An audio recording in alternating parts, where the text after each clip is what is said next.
बिस्मिल्लाहिर्रहमानिर्रहीम। Dear students, अस्सलाम वालेकुम। Babar Nadeem here. Dear students, आज हमारा 6th लेक्चर है step prevention of electronic crime act का। और इंशाल्लाह मुझे बड़ी उम्मीद है कि एक दो लेक्चर में हम लोग जो है इसको जो है वो कंप्लीट करेंगे।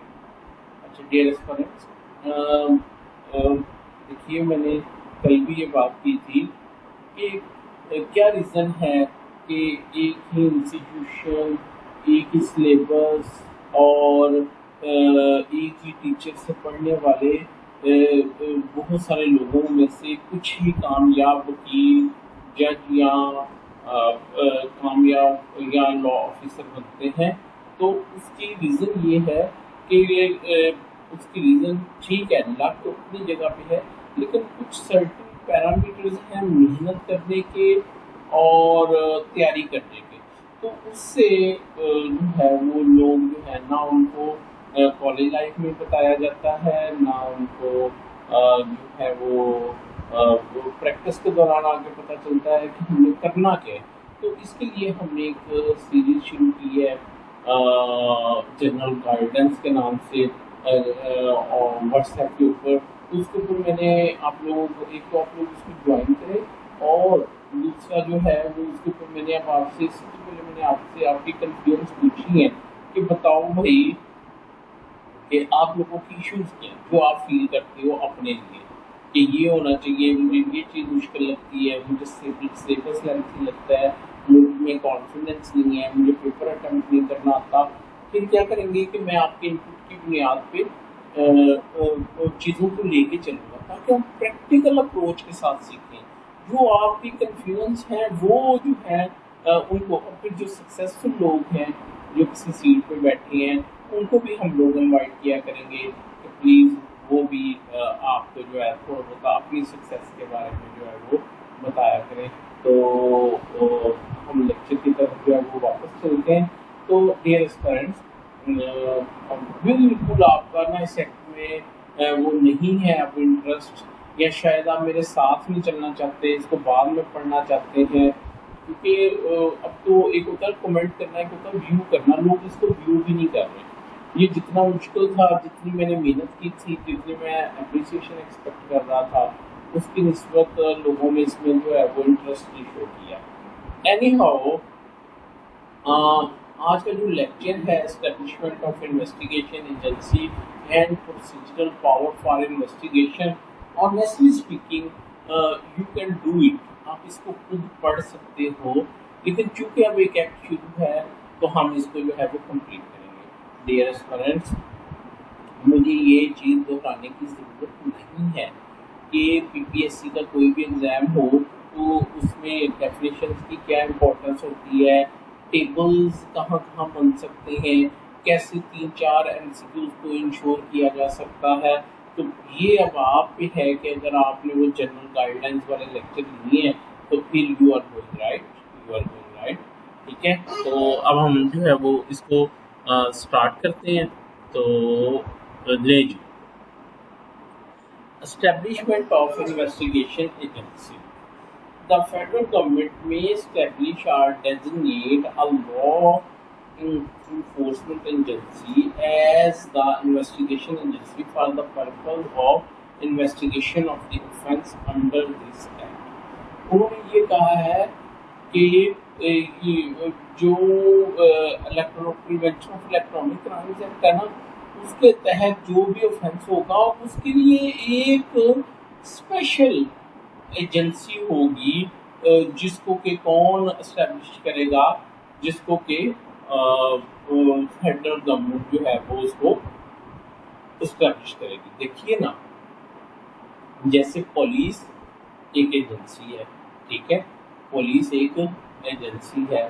इसी तरह फैमिली में भी सिविल में आप देख लें तो वो जो नाज़र वगैरह है, वैलम वगैरह, वो भी एक एजेंसी है। ठीक है, तो कहने का मतलब ये है कि वैसे तो ये लिखा है कि क्या कि पुलिस नहीं इन्वेस्टिगेशन करेगी इलेक्ट्रॉनिक क्राइम्स एक्ट के तहत, बल्कि फेडरल गवर्नमेंट उसके लिए एक अलहदा से जो है वो स्पेशल एजेंसी बनाएगी, क्या मतलब एडवर्टाइजमेंट होगी और उसके बाद लोग अप्लाई करेंगे, उसके बाद पब्लिक सर्विस कमीशन जो है वो इम्तिहान लेगा, फिर लोग जो है वो सिलेक्ट होंगे, उनमें से कुछ जो है वो इन्वेस्टिगेशन ऑफिसर बनेंगे, कोई हाई रैंक के बनेंगे। तो ये वो बात करना है, ठीक है। सबसेक्शन 2 कहता है unless otherwise provided for under this act the investigation agency and the authorized officer shall in all matter follow the procedure laid in court to the extent that it is not inconsistent with any provision of this act। अच्छा, ऊपर तो उसने ये बताया ना कि वो authority कौन सी होगी। अब दूसरा सबसेक्शन 2 जो है उसमें वो उसका प्रोसीजर बता रहा है कि इन्वेस्टिगेशन का जो प्रोसीजरल लॉ है वो क्या है। तो उसने कहा है सबसेक्शन 2 में ये कहा है कि देखो, अगर तो प्रोसीजर के हवाले से कोई चीज इस एक्ट के अंदर लिखी है तो उससे बढ़ के कुछ नहीं है, आपने उसको फॉलो करना है। लेकिन अगर ये एक्ट साइलेंट है तो फिर आप बाय एनालॉजी प्रोविजन बारो करते हुए सीआरपीसी से, यहाँ कोड लिखा है, डेफिनेशन में उसने बताया है कोड का मतलब सिविल क्रिमिनल प्रोसीजर कोड, बारो करते हुए आप उसको जो है वो क्या कर सकते हैं, इधर अप्लाई कर सकते हैं, ठीक है। लेकिन शर्त ये है कि सीआरपीसी की जो प्रोविजन आप अप्लाई करने जा रहे हैं वो इस एक्ट की प्रोविजन से कंट्राडिक्टरी ना हो। क्या मतलब, फर्ज करें कि इस एक्ट में लिखा है कि जो इन्वेस्टिगेशन करेगा ना वो कम अज कम SIF होगा, ठीक है। अच्छा जी, तो लेकिन फर्ज करें सीआरपीसी में ऐसी कोई शर्त नहीं है, तो उस सूरत में सीआरपीसी नहीं प्रिवेल करेगी, बल्कि चूंकि ये एक्ट उसके बारे में बोल रहा है कि ये बंदा इन्वेस्टिगेशन कर सकता है, लिहाजा वही करेगा। बच्चों, होप कि आपको मेरी बात की समझ आ रही है। सब सेक्शन 3 है वो ये कहता है the investigation agency shall establish its own capacity for forensic analysis of data or the information system and the forensic analysis report generated by the investigation shall not be inadmissible in evidence before any court of the court for the sole reason that such reports were generated by the investigation agency, ठीक है। Dear respondents, देखिए forensic से क्या मुराद है, पहले ये देखिए। Forensic से ये मुराद है कि ये पता चलेगा कि वो जो 01 की फॉर्म है, वो लैंग्वेज, उसको किसने डिस्टर्ब किया है, ठीक है, किस तरह से डिस्टर्ब किया है, ठीक है, और फिर उसके बाद जो है वो किस किस्म की इंटरफेरेंस हुई है। अब ये टेक्नोलॉजी होगी, वहाँ पे एक्सपर्ट लोग होंगे, जैसे फोरेंसिक साइंस लैबोरेटरी हमारे इधर, ठीक है।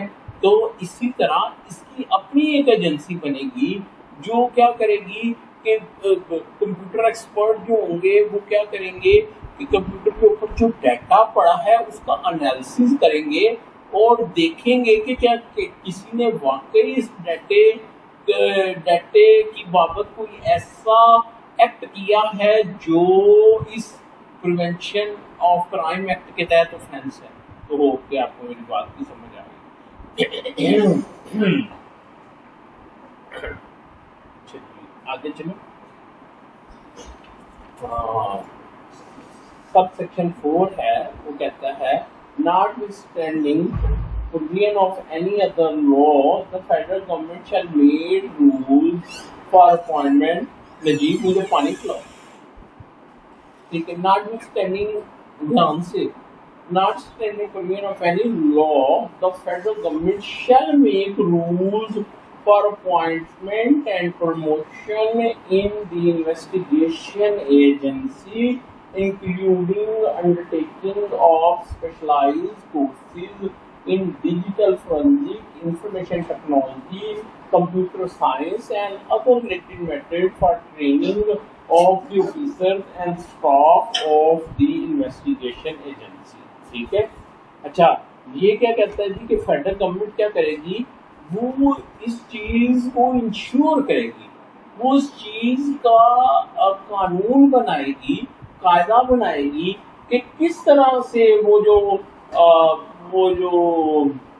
एजेंसी होगी, किस तरह से उसके जो उसमें काम करने वाले लोग हैं उनकी अपॉइंटमेंट होगी, उनकी प्रमोशन होगी। ठीक है।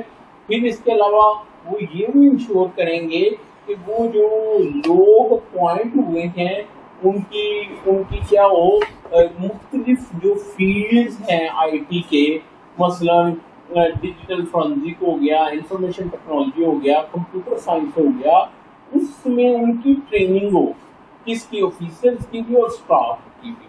तो हो कि आपको मेरी बात की जो है वो समझ आ गई है। ठीक है। अच्छा, अब चलते हैं सेक्शन 30 के ऊपर। जो सॉरी मैं बुक से पढ़े जा रहा था, इधर मैंने देखा ही नहीं है, वेरी सॉरी। अच्छा, ये सब सेक्शन 4 नहीं ना आ रहा था, हम सिर्फ सब सेक्शन 4 को दोबारा पढ़ लेते हैं। Notwithstanding provision of any other law, the federal government shall make rules for appointment and promotion in the investigation agency, including undertaking of specialized courses in digital forensic information technology, ठीक है, computer science and other related matters for training of the officers and staff of the investigation agency। इतना अहम नहीं है, बस इसको इस हद तक याद रखिए। आगे है पावर टू इन्वेस्टिगेट।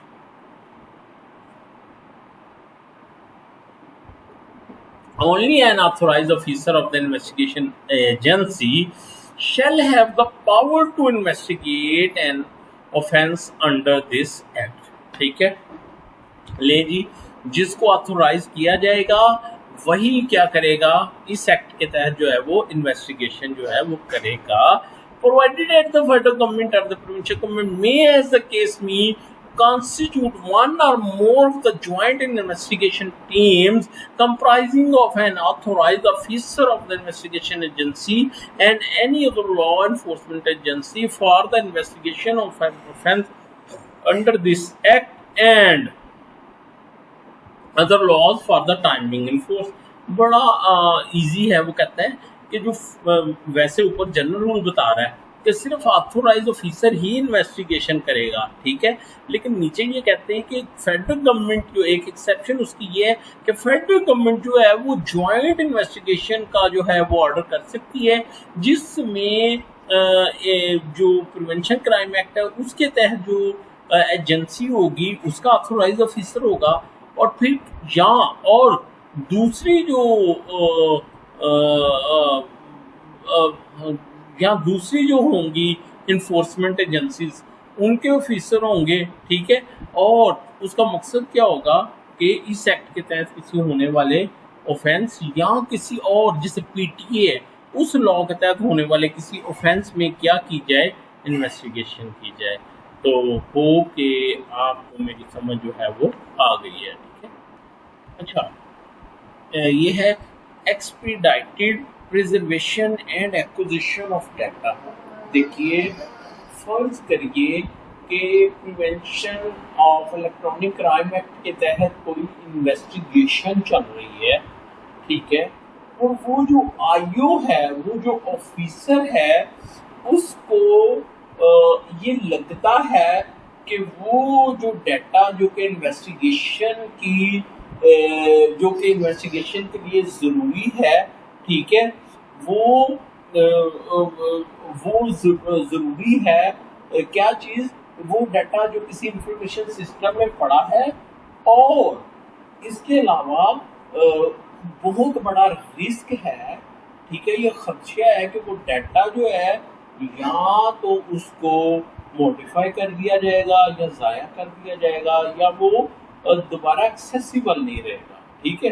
अच्छा, इसको मैं एक एग्जांपल से आपको जो है वो बताता हूँ। एक शख्स ने अपने मोबाइल से कोई गलत किस्म की किसी को जो है वो क्या कहते हैं, कोई कलमात कहे हैं किसी के बारे में, या उसने या उसने कोई ऑफेंस किया है जो इस एक्ट के तहत जो है वो क्या ऑफेंस। अब prevention of electronic crimes act के तहत केस रजिस्टर्ड हो गया, इन्वेस्टिगेशन चल पड़ी। अब उस इन्वेस्टिगेशन ऑफिसर ने ये सोचा या ये उसने ख्याल किया कि भाई मुझे तो वो जो डाटा है उस बंदे के मोबाइल में या फर्ज करें किसी के लैपटॉप में, मुझे तो वो चाहिए इन्वेस्टिगेशन पर्पस के लिए। ठीक है। और फिर ये है कि अगर वो डाटा हासिल ना किया गया, अगर वो डाटा जो है वो रिसीव ना किया गया या उसको कहीं महफूज ना किया गया, तो खदशा है कि उस डाटे को चेंज कर दिया जाएगा या वो खो जाएगा या वो ज़ाया हो जाएगा या वो उसको दोबारा एक्सेस नहीं किया जा सकेगा। तो उस सूरत में वो जो इन्वेस्टिगेशन ऑफिसर है वो क्या करेगा, by written notice given to the person in control of the information system required that the person to provide the data or to ensure that the data specified in the notice be preserved and the integrity thereof is maintained for a period of not exceeding 90 days as specified in the notice। ठीक है। अच्छा जी, ये क्या कह रहा है? ये कह रहा है कि इन्वेस्टिगेशन ऑफिसर ने ये फैसला कर लिया कि किसी के लैपटॉप मोबाइल में पड़ा डाटा जो है, नजीब एक चाय तो लेके आओ अच्छी सी, कहीं से अच्छी सी लाना, वो नहीं मैंने पीनी, वो पाउडर वाली। ठीक है। अच्छा, तो दरवाज़ा बंद कर दो। अच्छा, तो फैसला कर लिया कि किसी के मोबाइल लैपटॉप में पड़ा डाटा बड़ा ज़रूरी है। ठीक है, इन्वेस्टिगेशन के लिए, और फिर रिस्क भी है कि वो डाटा जो है वो ज़ाया हो जाएगा। तो वो उस बंदे को जिसके पास वो मोबाइल या लैपटॉप है उसको एक नोटिस देगा, तहरीरी नोटिस देगा, और उसको क्या कहेगा, उस बंदे से क्या डिमांड करेगा कि भाई वो डाटा मुझे दो। ठीक है, या इस चीज़ को यकीनी बनाओ कि वो डाटा जो है वो ज़ाया नहीं होगा, वो महफूज रहेगा, और and the integrity thereof is maintained for a period not exceeding 90 days as specified in the notice। और वो जो डाटा है उसकी इंटेग्रिटी जो है वो 90 दिन तक, 90 दिन जो है आपका MCQs है, वो जो है वो गड़बड़ नहीं होगी। अब ज़रा माइंड पे जोर डालिए, और इंटेग्रिटी की हमने डेफिनेशन क्या पढ़ी थी कि भाई जो चीज़ जिस तरतीब में पड़ी है, ठीक है, वो उसी तरतीब में पड़ी रहे, वो डिस्टर्ब ना हो कि आपको मेरी बात समझ आ गई। ठीक है। अच्छा, नीचे चल के वो एक और बात कहता है, वो कहता है provided eight the authorized official shall immediately but not later than 24 hours bring to the notice of the court the fact of acquisition of such data, and the court on receipt of such information may pass such order as deemed appropriate in the circumstances of the case, including issuance of warrant for retention of such data or otherwise। अच्छा, ये proviso क्या कहता है? ये proviso ये कहता है, देखे ना, ऐसे भी तो हो सकता है बच्चों कि वो ऑफिसर जो है वो क्लूसिव हो, वो जानबूझ के जो है वो कोई खुद से मैनेज किया हुआ डाटा किसी के ऊपर डाल रहा हो, तो उस पे एक चेक एंड बैलेंस रखने के लिए ये कहता है प्रोवाइजो कि वो ऑथराइज्ड ऑफिसर जो है जिसने वो डाटा अक्वायर कर लिया है या किसी को उसको महफूज करने का कह दिया है, वो 24 घंटे से पहले पहले कोर्ट के नोटिस में लेके आएगा कि जनाब डाटा मेरे पास है, ठीक है, और कि मैंने वो डाटा एक्वायर कर लिया। और कोर्ट क्या करेगी, जब वो आके कोर्ट को बताएगा कि जनाब वो कोर्ट के नोटिस में लेके आएगा कि मैंने वो डाटा एक्वायर कर लिया है, तो फिर कोर्ट हर वो ऑर्डर पास करेगी, ठीक है। फिर कोर्ट मुनासिब ऑर्डर पास करेगी उसके बारे में, ठीक है, जिसमें कि इशुएंस ऑफ वारंट जो है for the intention of such data, जिसमें वारंट के डाटे को जो है वो एज इट इज बरकरार रखा जाए, उसके बारे में वो वारंट जो है वो इशू कर पाएगी, ठीक है। तो होप कि आपको समझ आ गई। मैं एक दफ़ा दोबारा जो है वो रिपीट कर देता हूँ कि जो ऑथराइज्ड ऑफिसर है वो फौरन लेकिन 24 घंटे से पहले पहले वो कोर्ट के नोटिस में लाएगा कि कोर्ट के मैंने वो डाटा जो है उसको एक्वायर कर लिया है, और कोर्ट उसकी बात सुनने के बाद वो ऑर्डर करेगी जो कि मुनासिब होगा, और उस ऑर्डर में डाटे को महफूज करने के लिए जो वारंट है वो भी शामिल होंगे जो कोर्ट ऑर्डर करेगी उसमें, ठीक है। provided period provided for preservation data may extend by the court if so deemed necessary upon the receipt of application from the authorized officer in this behalf, ठीक है। अच्छा जी, ऊपर हमने क्या पढ़ा था कि प्रिजर्वेशन और डाटा के लिए कितने दिन का टाइम, 90 दिन का, ठीक है, कि 90 दिन तक वो उसके साथ जो है वो छेड़छाड़ नहीं करेगा, बल्कि उसको क्या रखेगा, सेव रखेगा। लेकिन ये जो नीचे हम पढ़ रहे हैं, नीचे जो हम पढ़ रहे हैं वो ये कहता है कि कोर्ट जो है वो क्या कर सकती है कि उस टाइम को, 90 दिन के टाइम को क्या कर सकती है, ऑथोराइज कर सकती है, अगर ऑथोराइज ऑफिसर इस बाबत कोई दरखास्त दे कि जी डाटे को भी मजीद महफूज रखा जाए, ठीक है। अच्छा जी, सेक्शन 32 है रिटेंशन ऑफ ट्रैफिक डाटा। अच्छा, अगर आपको याद हो हमने ट्रैफिक डाटा और वो कंटेंट डाटा की डेफिनेशन पढ़ी थी, याद है आपको कुछ? चलो अभी मेरे ज़हन में एक एग्जांपल आई है, अगर वो फिट बैठे तो मैं आपको बताता हूँ।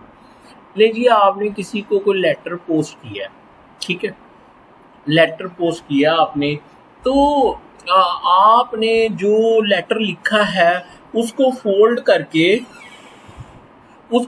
करके आपने क्या किया है कि आपने उसको एक लिफाफे के अंदर डाला है, और उस लिफाफे का वो जो इन्वेलप है उसके ऊपर आपने वो डेजिग्नेशन लिखी है जिसको वो डाटा जो है वो क्या जाना है, बंद करो यार मोबाइल, जिसको वो डाटा जो है वो वसूल होना है, ठीक है। और फिर आपने अपना भी लिख दिया है बैक साइड पे जो उसको क्या कर रहा है, भेज रहा है।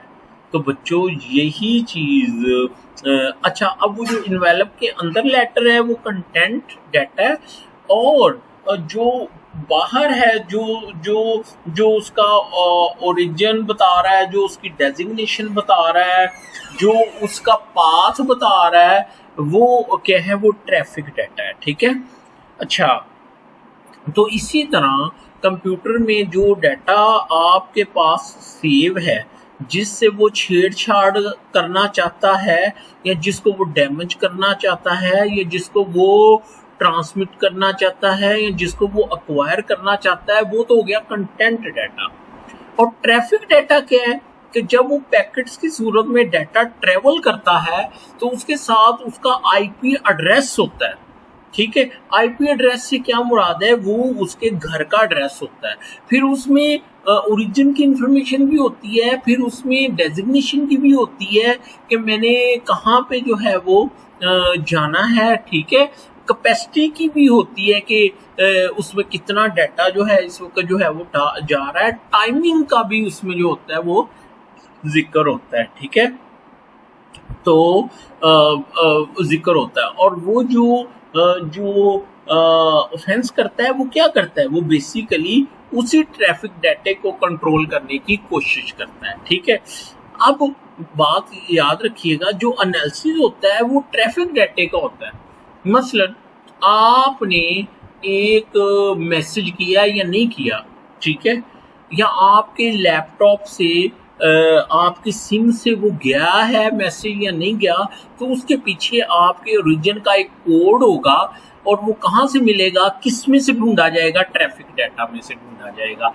तो इसीलिए वो ट्रैफिक के वो जो सर्वर मतलब जोंग वाले आपको फैसिलिटी प्रोवाइड कर रहे हैं, जैज वाले कर रहे हैं, ये उनके पास डिटेल होती है।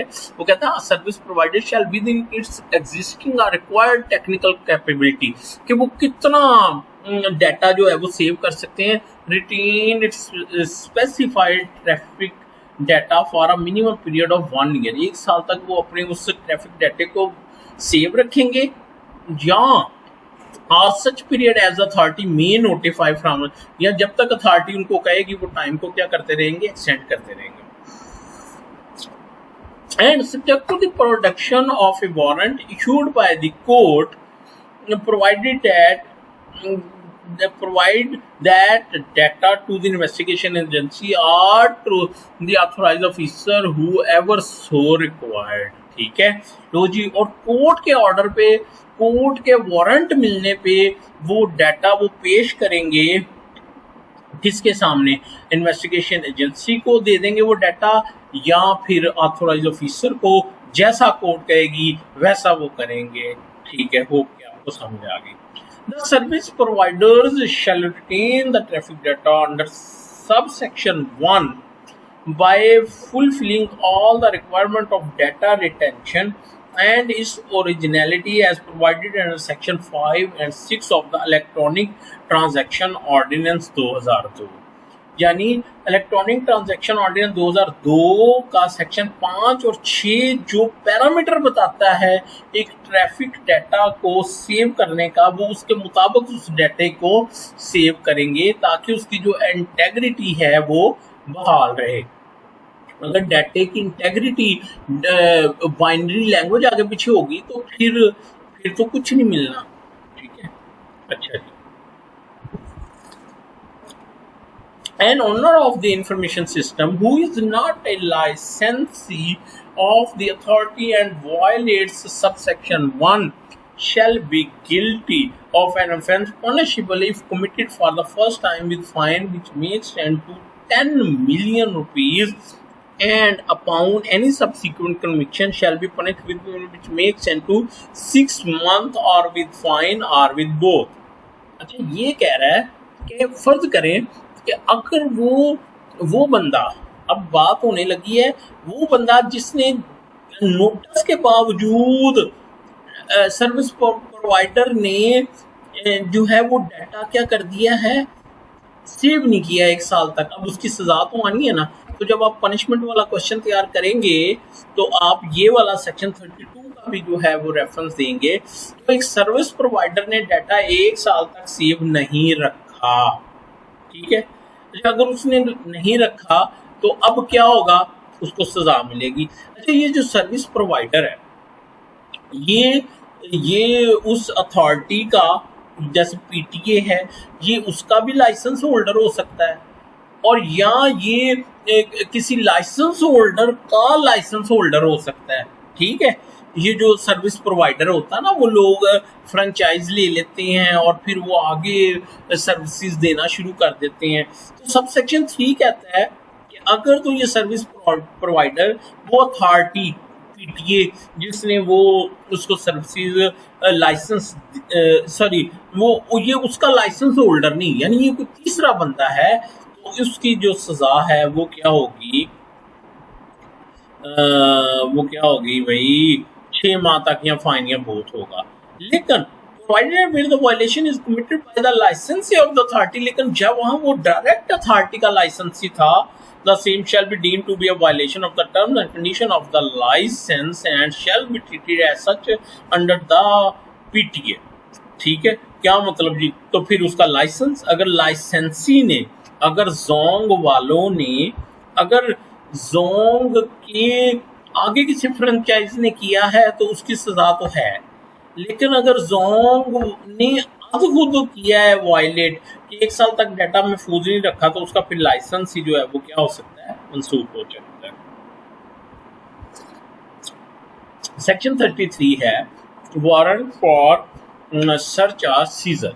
ठीक है, upon an application by an authorized officer that demonstrates to the specification of the code that there exists reasonable ground to believe that there may be in a specific place an information system, data, device, or other article that may be reasonably be required for purpose of criminal investigation or criminal proceeding, which may be material as evidence in proving a specific identified offence made out under this act, or has been acquired by a person as a result of the commission of the offence, the court may issue a warrant which shall authorize an officer of the investigation effective with such assistance as may be necessary to enter the specified place and to search the premises and any information system and any information data, device, or social medium relevant to the offence identified in this application and access, seize, or similarly secure any information system, data,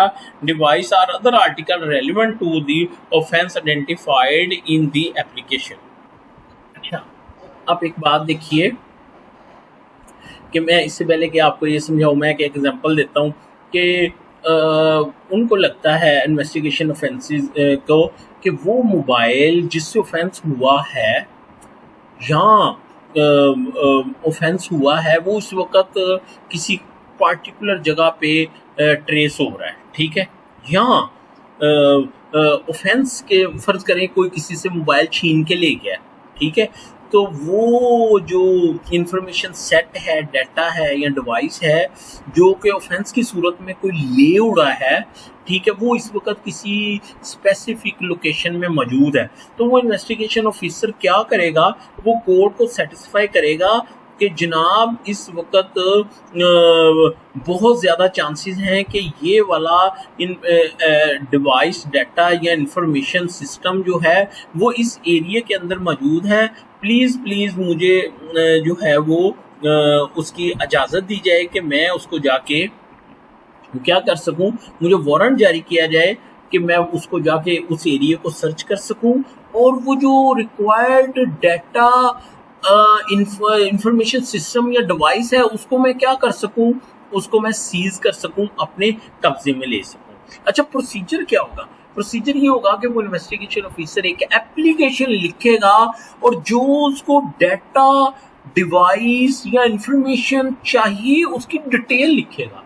देखे ना, बाद में जो data पकड़ा जाएगा उसको compare किया जाएगा एप्लीकेशन में लिखे हुए डाटे से ना, फिर ही तो पता चलेगा कि ये वही डाटा है। ठीक है, अच्छा जी, कोर्ट को वो सेटिस्फाई करेगा और court upon an application by the authorised officer, उसकी एप्लीकेशन के ऊपर that demonstrates to the satisfaction of the court, जो कि कोर्ट इस बात पे सेटिस्फाई करेगा कि that there exist reasonable ground to believe that there may be in a specific place an information system, data, device और other article के किसी खास एरिया के अंदर इस वक्त कोई डाटा, डिवाइस, इंफॉर्मेशन सिस्टम या आर्टिकल है that may reasonably be required for the purpose of criminal investigation, और कोर्ट को सेटिस्फाई करेगा कि वो सिम, वो मोबाइल, वो डाटा इन्वेस्टिगेशन के लिए बहुत ज़रूरी है, which may be material as evidence in proving a specifically identified offence made out under this act।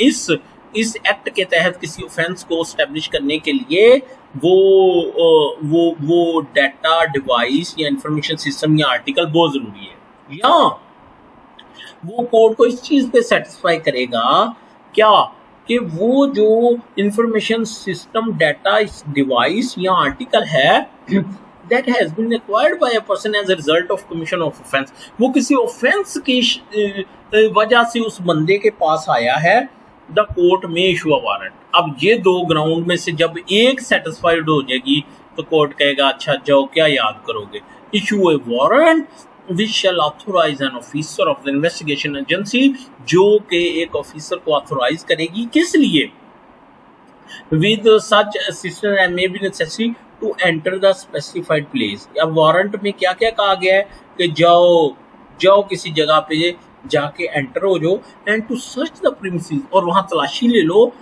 And any information system data search the premises, या वो एरिया वो building and any information system data device or storage medium relevant to the offense identified in the application, या कोई भी वो उसकी search कर लो किसी इंफॉर्मेशन सिस्टम की, डाटा की या डिवाइस की या स्टोरेज मीडियम की, ठीक है, जो कि जिसकी डिटेल दी हुई एप्लीकेशन में, एंड और वो वारंट ऑथोराइज करेगा टू एक्सेस के तुम रसाई ले लो या सीज अपने कब्जे में ले लो और सिक्योर या महफूज कर लो क्या एनी इंफॉर्मेशन सिस्टम, कोई इंफॉर्मेशन सिस्टम, डाटा, डिवाइस और other relevant article relevant to the offence identified in the application. बच्चों मेरा नहीं ख्याल कि कोई मुश्किल बात है, ठीक है।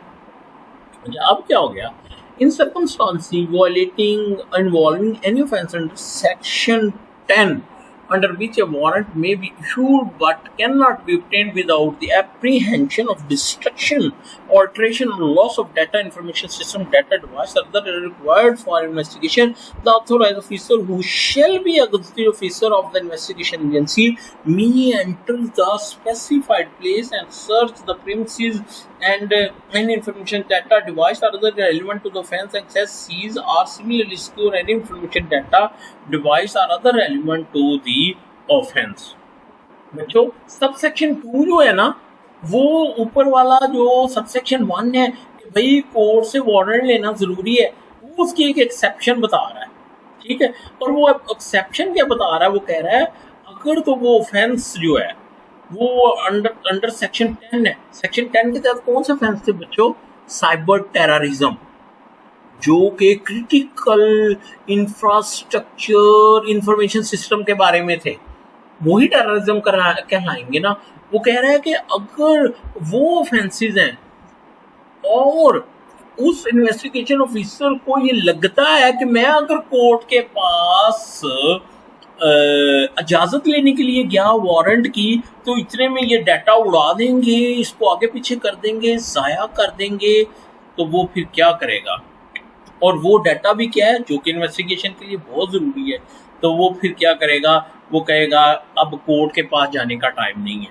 जो सीधा क्या करेगा, बशर्ते कि वो गजेटेड ऑफिसर हो, ठीक है, वो क्या करेगा, वो सीधा बगैर वारंट के उस प्लेस पे दाखिल होगा, सर्च करेगा प्रिमिसेस को, और कोई भी इंफॉर्मेशन, डाटा, डिवाइस और अदर रेलिवेंट आर्गुमेंट, ठीक है, और यानी उसको एक्सेस कर सके, सीज या सिमिलर सिक्योर कर इंफॉर्मेशन डाटा, तो वो डायरेक्ट वहाँ जाएगा, किसी डाटा को एक्सेस कर सकेगा, सीज कर सकेगा या सिक्योर कर सकेगा।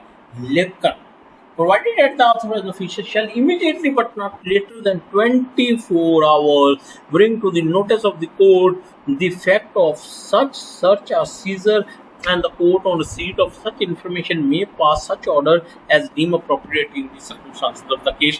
कि वो सर्च करने के बाद 24 घंटों के अंदर अंदर कोर्ट के नोटिस में लाएगा कि जनाब मैं ये काम कर रहा हूँ, ठीक है, और फिर कोर्ट उसके बारे में कोई ऑर्डर करेगी।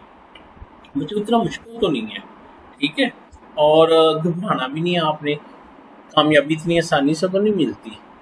और एक और बात भी है, कभी एग्ज़ाम के लिए ना पढ़ा करो कि मैंने हर सूरत इसको पास करना है, क्यों, क्योंकि उसकी वजह से ना आप प्रेशर में आ जाते हैं। आप ये सोचा करो कि फैसले अल्लाह ने करने हैं, फैसले आपने नहीं करने, ठीक है। अगर फैसला आपके हक में कर दे तो बेहतर, ना करे अल्लाह ताला आपके हक में फैसले, तो फिर जो उसने सोचा है आपके वहमो गुमान में भी वो बात नहीं है।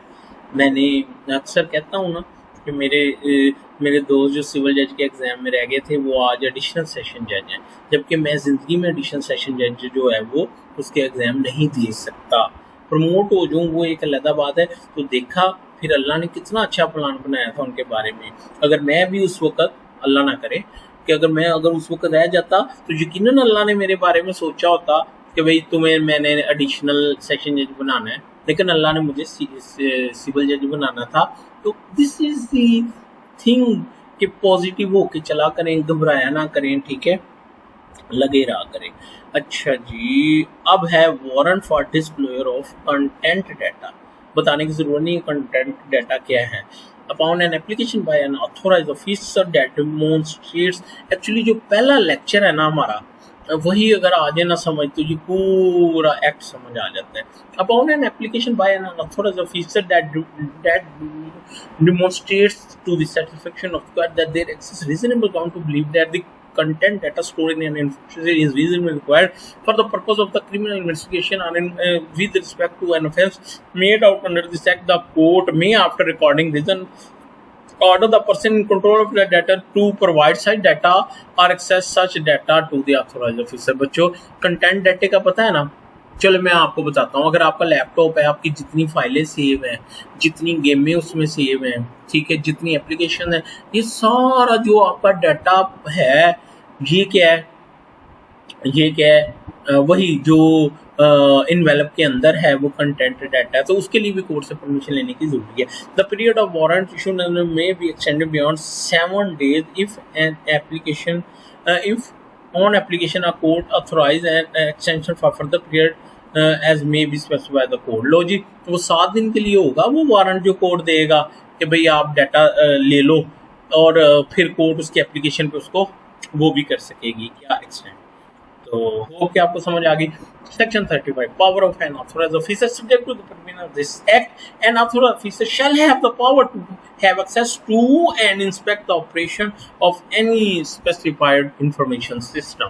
मसलन किसी कहीं पे कोई लैब है, कहीं पे कोई ऑनलाइन सिस्टम लगा हुआ है, ठीक है, फर्ज करो नादरा का ऑफिस ही है, ठीक है, या जोंग की कोई फ्रेंचाइज है, तो वो ऑथोराइज ऑफिसर को ये पावर होगी कि वो डायरेक्ट जाए और वो उनका जो इंफॉर्मेशन सिस्टम है उसके ऑपरेशन को क्या कर सके, इंस्पेक्ट कर सके, एक्सेस कर सके, यानी पासवर्ड वगैरह दे के या उनकी फाइलें खोल के दे सके या उनका ऑपरेशन देख सके वो किस तरह से काम कर रहा है।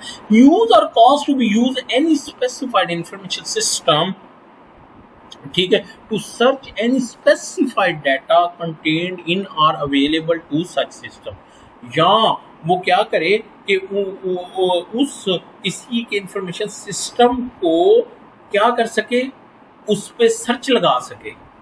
किस लिए ताकि वो रेलिवेंट डाटा, बेशक वो कंटेंट डाटा हो, वो ढूंढ सके। ले मैं आपको बताता हूँ ये क्या कहना चाहता है। देखें, आप मेरी जहानत देखें। फर्ज करें जी आपने अपने कंप्यूटर में कोई चीज़ जो है वो ढूंढनी है, ठीक है, तो यहाँ जाके तो आप कुछ भी ADPP लिखें, ठीक है, तो फर्ज करें ये मुझे चाहिए था, ये मुझे इस चीज़ चाहिए थी, तो ये क्या है, ये इंफॉर्मेशन सिस्टम था और इसके ऊपर मैं, आप मुझे ऑथोराइज्ड ऑफिसर समझ लो कि मैंने ये लैपटॉप आपका है जिसके ऊपर रिकॉर्डिंग हो रही है और मैं ऑथोराइज्ड ऑफिसर हूँ, मैंने आपको कहा कि भी पीछे हट जाओ, मैंने सर्च करनी है, तो मैंने उसके बाद मैंने वो डाटा जो है वो उठा लिया, तो हो के आपको समझ आ गई, ठीक है, और आपने मुझे बैठने की इजाज़त दे दी और मुझे वो सिस्टम में आपकी ड्राइव वगैरह चेक करने की इजाज़त दे दी, तो ये हो गया ए, और फिर मुझे सर्च करने की इजाज़त होगी, या मैंने आपको कह दिया कि चलो भाई आप अपनी इंफॉर्मेशन अपने सिस्टम में से ये चीज़ निकालो, ठीक है। अच्छा, फिर उसके बाद तीसरा क्या है, obtain and copy only relevant data, use equipment to make copies and obtain an intelligible output from an information system। अच्छा, ये क्या कहता है कि वो जो रिसर्च ऑफिसर, वो जो इन्वेस्टिगेशन ऑफिसर होगा, उसको ये भी इजाज़त होगी कि वो जो डाटा है वो उसको क्या कर सके, कॉपी पेस्ट कर सके, ठीक है, obtain and copy only relevant data, ठीक है, क्या ये नहीं है कि अगर उसकी कोई पर्सनल इरेलीवेंट डाटा आप उसको भी कॉपी पेस्ट करते रहे, नहीं। फिर यूज इक्विपमेंट, जिसको USB समझे, use USB to make copies and, आज मैं कितनी अच्छी आपको एग्जांपल्स दे रहा हूँ कि आपको USB भी इस्तेमाल कर सकते हैं, किस लिए, कॉपी करने के लिए, और कोई intelligible output from N information system.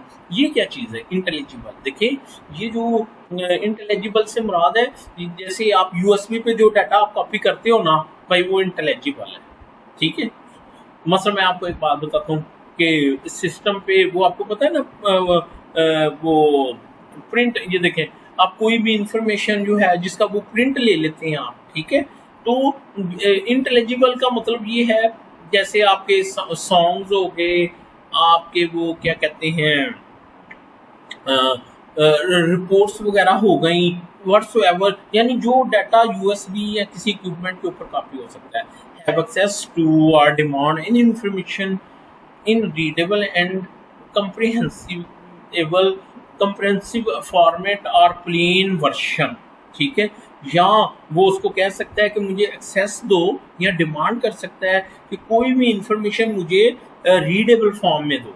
क्या मतलब कि वैसे तो जो है वो जो वो क्या कहते हैं कि हो सकता है वो बिहाइंड दी, यानी कहीं पे वो फाइल पड़ी हो तो उसको अगर पढ़ना है तो आप उसको कह सकते हैं भाई इसका प्रिंट निकाल दो, एक तो मुझे वहां तक एक्सेस दो और फिर मुझे उसको इस तरह करो कि वर्ड के फॉर्मेट में चेंज कर दो, यानी वो फाइल किसी और फॉर्मेट में थी, वो रीडेबल नहीं था फॉर्मेट, तो कह सकता है कि इसको पीडीएफ में कन्वर्ट कर दो, एंड कंप्रेहेंसिबल फॉर्मेट वो जो डाटे को कंपैक्ट कर देता है, और प्लेन वर्जन या यानी वो फाइल की एक्सटेंशन का कह सकता है कि इसको चेंज करो, ये डाटा इस एक्सटेंशन में है तो मुझे इस एक्सटेंशन के साथ जो है ये डाटा मुझे दो, ठीक है ना, होती है ना फाइल्स की एक्सटेंशन और वीडियोस की एक्सटेंशन होती है, ठीक है, फॉर्मेट जिसे बोलते हैं। फिर वो क्या कह सकता है, require any person by home और own whose behalf the authority has reasonable cause to believe any information system has been used to grant access to any data within an information system within the control of such person। किसी भी बंदे को वो research officer कह सकता है कि भाई तुम तलाशी दो, तुम अपना मोबाइल चेक करवाओ, ठीक है, दोबारा पढ़ता हूँ, require any person by home और own whose behalf the authority officer has reasonable cause to believe, ठीक है, any information has been used, यानी किसी वो कौन सा आदमी जिसने खुद या जिसने अपना सिस्टम किसी को दिया, या ऑन हुज बिहाफ, यानी सिस्टम उसी का था चाहे इस्तेमाल किसी और ने किया, reasonable cause to any information has been used to grant access to any data within the control of such person, यानी ऑफेंस में उस बंदे के मोबाइल या उसके लैपटॉप का भी करतार है, ठीक है। Require any person having charge of or otherwise concerned with the operation of any information require any person having charge of or otherwise concerned with the operation of any information system to provide him reasonable technical and other assistance as the authorized officer may require for investigation of the offence under this act। इसके अलावा भी वो जो उस area का in charge होगा जहाँ पे वो सर्च करने गया या जहाँ वो इन्वेस्टिगेशन, वो भी पाबंद होगा कि वो उसके लिए वो अरेंजमेंट्स करे जो कि इन्वेस्टिगेशन के लिए मौके पे है, वो क्या है ज़रूरी है। मसलन अब ये तो नहीं है कि वो डाटा लेने के लिए गया है तो वहाँ पे पता चले कि जी लाइट ही नहीं है, तो वो लाइट देना वहाँ का जो चार्ज में है इंचार्ज है बंदा, वो उसकी जिम्मेदारी होगी कि वो उसको वो फैसिलिटीज़ दे जिसकी बुनियाद पे वो क्या कर सके, अपना डाटा वगैरह चेक कर सके। Require any person who is in possession of decryption information of an information system device और data under investigation to grant him access to such data device और इंफॉर्मेशन सिस्टम इन अनइनक्रिप्टेड और decrypted intelligible format for the purpose of investigation for investigating any such offence. जो मुझे एक बात तो बताइए, आप लोग आपने देखा है अक्सर व्हाट्सएप के ऊपर लिखा होता है इनक्रिप्टेड टेक्स्ट। अच्छा, इनक्रिप्टेड क्या है? अच्छा, आप उस चीज़ को याद रखें कि एक लैंग्वेज जो है वो किसकी है, एक एंड यूज़र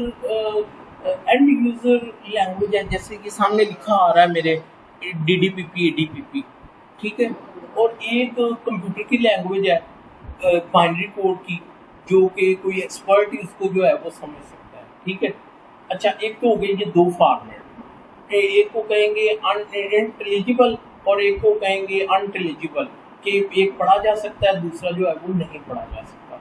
अब इसके ऊपर आप देखिए कि इनक्रिप्टेड फॉर्मेट ऑफ टेक्स्ट क्या है, कि जिसको इस तरह से सिक्योर कर लिया जाता है कि उसकी एक की होती है, ठीक है, और जिसके पास उसकी की हो वही उसको ओपन कर सकता है।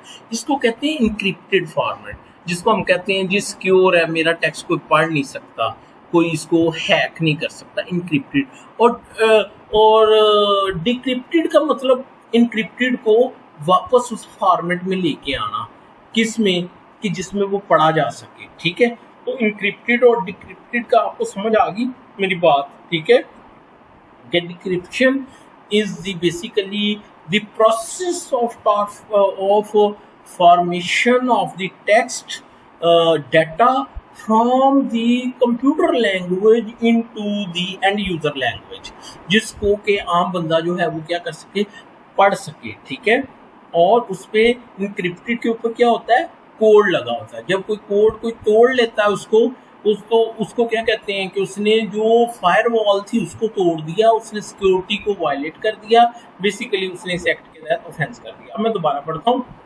Require any person who is in possession of a decryption information. Decryption information क्या है अभी, जो के क्या पढ़ी जा सकती है, device and data to grant him access to such data, device or information system in unencrypted, ठीक है, unencrypted or decrypted intelligible format for the purpose of the investigation any such offense। तो उस बंदे को क्या कहा जा सकता है कि भी मुझे क्या करो कि वो इंफॉर्मेशन दो, किस फॉर्मेट में, अनइनक्रिप्टेड। देखिए मेरी बात सुनिए, डिक्रिप्शन इंफॉर्मेशन क्या है, ये बेसिकली प्रोसेस का नाम है। किसका नाम है, प्रोसेस का नाम है, ठीक है। तो जब वो प्रोसेस हो जाएगा एक इंफॉर्मेशन के ऊपर, पहले वो था इनक्रिप्टेड, देखिए मेरी बात सुनिए, इनक्रिप्टेड, ठीक है, और उसके बाद ये जाएगा किस फॉर्मेट में, एक मिनट, डिक्रिप्शन और अनइनक्रिप्टेड, ठीक है। कि इंफॉर्मेशन जो है इनक्रिप्टेड जिस पे कोड लगा हुआ है, ठीक है, और डिक्रिप्शन इंफॉर्मेशन क्या, वो उसको उस फॉर्म में करना, और अनइनक्रिप्टेड का मतलब क्या है कि उसको असल फॉर्म में क्या ले आना, वापस ले आना, उसका कोड शोड जो है उसको क्या कर देना, खत्म कर देना। तो require any person who is in possession of decryption information of an information system, device or data under investigation to grant him access to such data, device or information system in unencrypted or decrypted intelligible format। देखिए जो decryption है उसकी भी दो format हो सकते हैं, क्या कि एक डिक्रिप्टेड फॉर्म है लेकिन वो पढ़ी नहीं जा रही, जैसे हम कहते हैं ना कंप्रेस फॉर्म में, आपको पता है डाटे को कंप्रेस, वो जिसको रेयर आर वाली फाइल कहते हैं, कि वो अब उसको आप कह लें कि वो डिक्रिप्टेड है, उसमें कोई कोड नहीं लगा हुआ लेकिन उसको पढ़ा नहीं जा सकता। तो जब उसको अनकोड करेंगे तो फिर वो इंटेलिजिबल, जिसको पढ़ा जा सकता हो, आम बंदा उसको क्या कर सकता हो, पढ़ सकता हो। अच्छा बच्चों, अब मेरी एक बात सुनिए, फर्ज करिए कि आपको मेरी ये समझ नहीं आई, ठीक है, इसकी समझ नहीं आई ये वाले की, तो बच्चों देखिए, जाइए उसके ऊपर गूगल ड्राइव के ऊपर जाइए, www.google.com, और इस पे यहाँ ये सारी टर्म्स लिखिए। कौन सी, सबसे पहले है डिक्रिप्शन इंफॉर्मेशन कीजिए, इस पे डिक्रिप्शन इंफॉर्मेशन, ठीक है। अब जो लिंक आया है उसके ऊपर आप क्लिक कीजिए, ठीक है।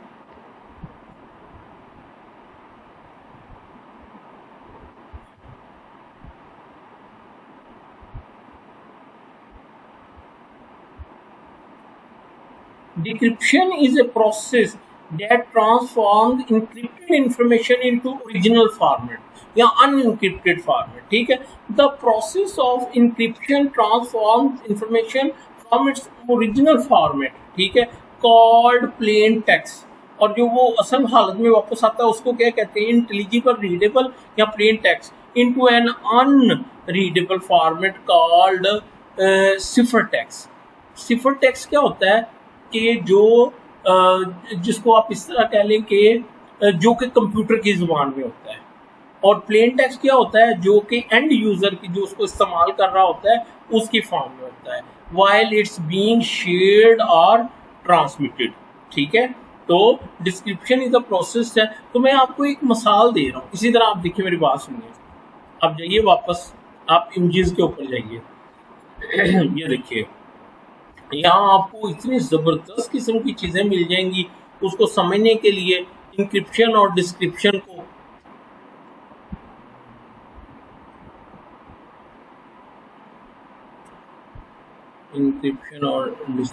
को समझने के लिए, लो बच्चों, जो चीज़ मैं नहीं समझा पा रहा था, ये देखें इसने यहाँ समझा दी है। इंक्रिप्शन एंड डिक्रिप्शन क्या है, उसने मिसाल दी है कि फ़र्ज़ करें वो उसको व्हाट्सएप पे मैसेज करने लगा है। ठीक है, तो वो उसको उस मैसेज को एक एनवेलप में बंद करके उसके साथ एक क्या भेजेगा, की भेजेगा, जिसकी डुप्लीकेट की किसके पास होगी, दूसरे बंदे के पास होगी। तो वो इंटरनेट के ज़रिए दूसरे बंदे के पास जाएगा, वो उसकी वो की लगाएगा, जब वो उसको वो की लगाएगा तो फिर वो क्या हो जाएगा, वो ओपन हो जाएगा। तो इंक्रिप्शन एंड डिक्रिप्शन का आपको जो है वो समझ आ गया। तो अगर उसकी समझ आ गई है तो फिर आप इसको भी पढ़ सकते हैं। बाकी आप नेट के ऊपर जो है वो मज़ीद जो है वो सर्च कर सकते हैं। और एक और चीज़ जो मैं बताना चाह रहा था, देखिए, इंक्रिप्शन एंड डिक्रिप्शन को लें सिक्योरिटी के मायने में। किसके मायने में? सिक्योरिटी के मायने में। और जो प्लेन टेक्स्ट और वो सिफर टेक्स्ट है उसको आप लें कंप्यूटर लैंग्वेज की फॉर्म में और एंड यूज़र लैंग्वेज की फॉर्म में, कि जब हम इंग्लिश में कंप्यूटर के ऊपर कुछ पढ़ रहे हैं तो वो कौन सा है, वो प्लेन टेक्स्ट है। लेकिन बिहाइंड जब वो कहीं ट्रांसमिट हो रहा होता है तो वो कौन सा टेक्स्ट होता है, वो सिफर टेक्स्ट हो जाता है। ठीक है, ये देखें, ये भी यहाँ पे बड़े इसने वो फ़र्क से दिए हैं। ठीक है, अगर आप इसको देख लेंगे तो आपको बड़ी अच्छी तरह से उसकी जो है वो क्या आ जाएगी, समझ आ जाएगी। ठीक है, तो इसको नेट के ऊपर सर्च कीजिए, अपना कंसेप्ट क्लियर कीजिए। ठीक है, अच्छा जी। Decryption information mean information or technology that enable, वही बात हुई ना, मैंने आपको बताया था। डिक्रिप्शन इंफॉर्मेशन बेसिकली एक प्रोसेस का नाम है। वो information that enable a person to readily transform or unscramble encrypted data. ठीक है, अब फ़र्ज़ करें आपको अनस्क्रैम्बल का मतलब नहीं आता, फ़र्ज़ कर लें, तो आप इसको कॉपी करें और इधर नेट के ऊपर जाएं और लिखें अनस्क्रैम्बल, दो मीनिंग फ़र्ज़ कर लें।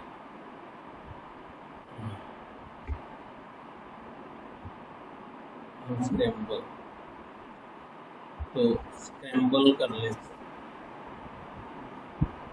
नहीं,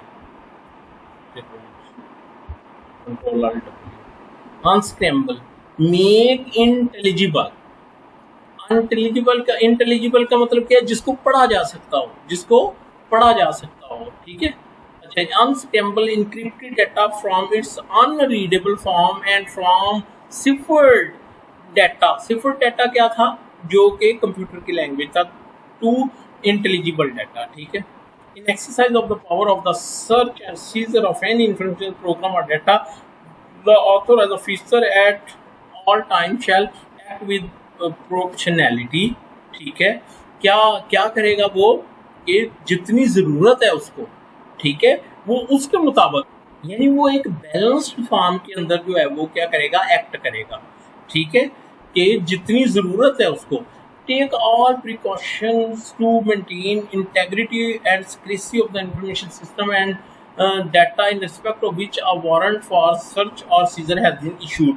और वो क्या करेगा, हर वो कदम उठाएगा जो कि उस डाटे की तरतीब और उसकी सक्रेसी, ठीक है, प्राइवेसी को जो है वो मेंटेन रखने के लिए जो है वो क्या होगा, ज़रूरी होगा। अच्छा जी, फिर वो क्या करेगा, नॉट डिसरप्ट और इंटरफेयर विद द इंटेग्रिटी और running any and operation of any information system or data that is not the subject of the offense identified in the application for which a warrant for search has been issued. और वो छेड़छाड़ भी नहीं करेगा और उसको disturb भी नहीं करेगा, किसको, वो डाटा जिसकी ज़रूरत ही नहीं है उसके। ये ना हो कि उनका उनका अपना जो कंपनी का अपना जो हो डाटा वो उसको पकड़ के खराब कर दे, ठीक है। यहाँ shall avoid disruption to the continued legitimate business operation and the premises subject to search or seizure under this act। फिर वो अगर वो वहाँ पे कोई अपना उनका सिस्टम चल रहा है जहाँ पे वो इन्वेस्टिगेशन के लिए चल रहा है, उनका बहुत बड़ा प्रोजेक्ट है, तो वो डिस्टर्ब नहीं करेगा, इंटरप्ट, डिस्ट्रप्शन का मतलब इंटरप्ट नहीं करेगा जो उनका अपना एक लेजिटिमेट बिजनेस चल रहा है, वो उसको नहीं बंद करवाएगा, ठीक है, और उनकी प्रिंसिस को भी नहीं बंद करवाएगा। ओनली जो सर्च एंड सीजर की हद तक जो उसकी ज़रूरत होगी उसके तहत वो करेगा, ठीक है। बेसिकली ये क्या हो रहा है, ये उसकी पावर्स को लिमिट किया जा रहा है। Avoid disruption to any information program or data not connected with the information that is not the subject of the offense identified in the application for which a warrant has been issued or is not necessary for the investigation of that in respect of which a warrant has been issued। देखिए अब वो कह रहा है कि वो उस डाटे को भी नहीं छेड़ेगा कि जो उसको चाहिए ही नहीं या जो ज़रूरी नहीं है, जिसको देखना ज़रूरी नहीं है या जिसको एक्सेस करना ज़रूरी नहीं है, तो वो उसको भी उसमें भी मुदाखलत नहीं करेगा, सिर्फ जो फैक्टिंग इशू होगा उसके हद तक वो रहेगा, ठीक है। When seizing or securing any data or information system, the authorized officer shall make all effort to use technical measures to maintain its integrity and chain of custody. The authorized officer shall seize an information system data advisor in part or in whole as a last resort only in the event where it is not possible under the same to such technology measure or where use of such technology measure by themselves shall not be sufficient to maintain the integrity and change of the custody of the data or information system being seized। देखो बच्चों, मैंने आपको बताया था कि वो जो data होता है वो एक तरतीब के साथ पड़ा होता है 01 की फॉर्म में, उसको बोलते हैं हम इंटेग्रिटी, ठीक है। तो वो कहता है इसका ये है कि भाई वो जब डाटा सीज कर रहा होगा या सिक्योर कर रहा होगा तो उसकी पहली प्रेफरेंस ये होनी चाहिए कि वो डाटे की जो चेन है, तरतीब है, वो ना टूटे।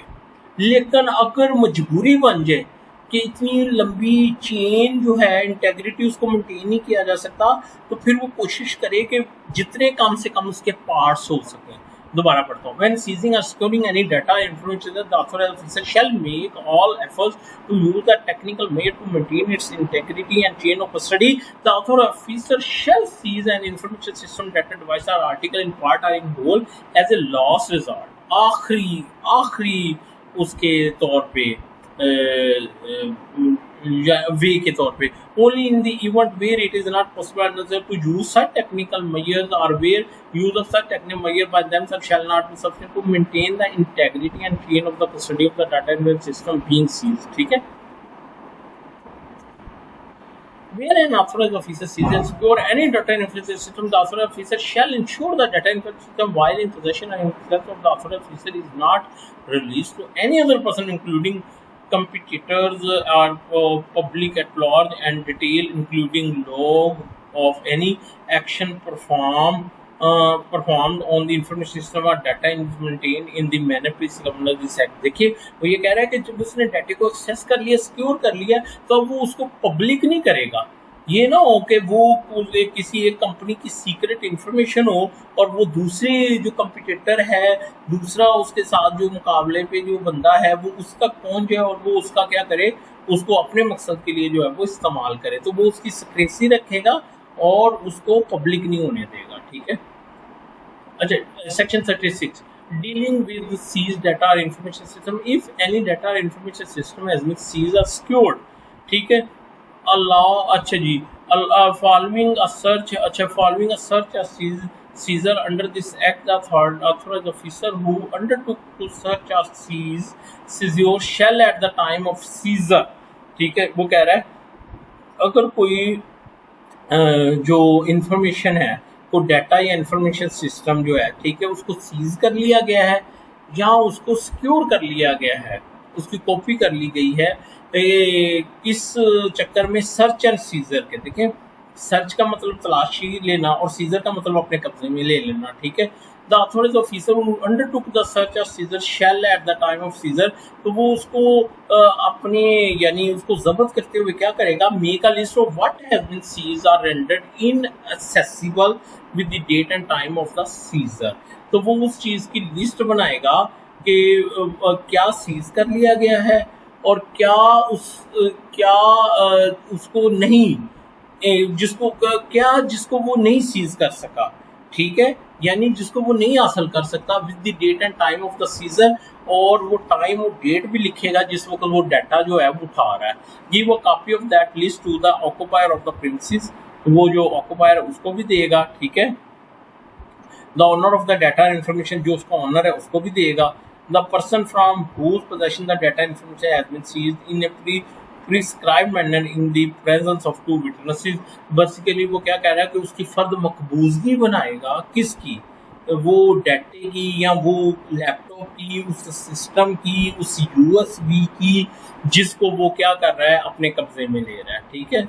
अच्छा, फिर क्या करेगा, the authority on an application of the owner of the data information or an authorised agent of the owner and on payment prescribed cost shall provide forensic image of the data or information to the owner or his authorized agent within time prescribed under this act। अगर उसका forensic हो गया तो फिर वो बंदा जो उस डाटे में इंटरेस्टेड है उसको उसकी क्या की जाएगी, कॉपी भी ऑन पेमेंट प्रोवाइड की जाएगी, ठीक है।